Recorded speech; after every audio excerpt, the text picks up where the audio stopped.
What's up, guys? Connor Basch alongside Grant Becker. We have made the trip to New York for the Marquette Golden Eagles in the Big East tournament. They will take on the Seton Hall Pirates at 2:30 p.m. Eastern Time, 1:30 Central Time today. Grant, why don't you tell the good folks what we're going to be doing here? Yeah, we said we're going to take a little walk through Central Park, and we're going to go ahead and preview the Marquette Seton Hall game for you on our way.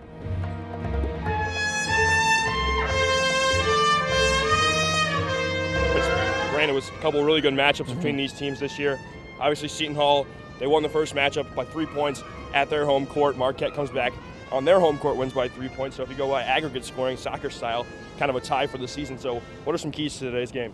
Yeah, well, I think first for the Golden Eagles, it's dealing with the rebounding. And Angel Delgado is one of the best rebounders in the country. And if Marquette can keep the rebounding margin pretty close, it'll be good for them because there are a couple areas where they're going to be able to punish Seton Hall, namely three-point shooting, just offense in general. So there's one big issue with today's game, and that's the fact that one of the best defenders for Seton Hall's team, Ishmael Sanogo, is a game-time decision.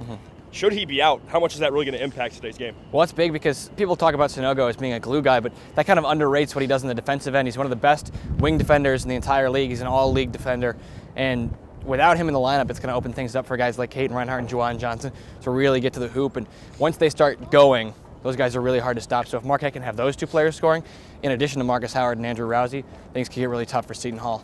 So one thing Kevin Willard said after one of Marquette's matchups with this year with the Seton Hall Pirates, he was talking about Marcus Howard and how that guy's going to be a force for the next couple of years in this Big East Conference and really throughout the NCAA. What does Seton Hall have to do today to do something that they didn't do the last 2 times they played Marquette and shut down Marcus Howard? Yeah, they got to play him all the way out to the three-point line. They can't give him any room to breathe. You can just never take an eye off of him. Everybody struggled to figure out how to deal with Marcus Howard, but if you can play him physical, make him go to the rim and try and challenge Angel Delgado, that's what they'd like to see rather than him pulling up from 3 and having open jump shots.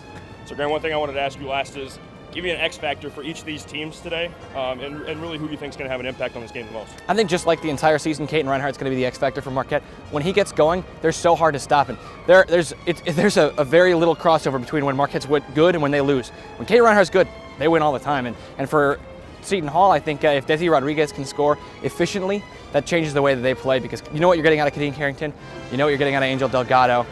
If Desi Rodriguez can score efficiently, it's going to make things tough for Marquette.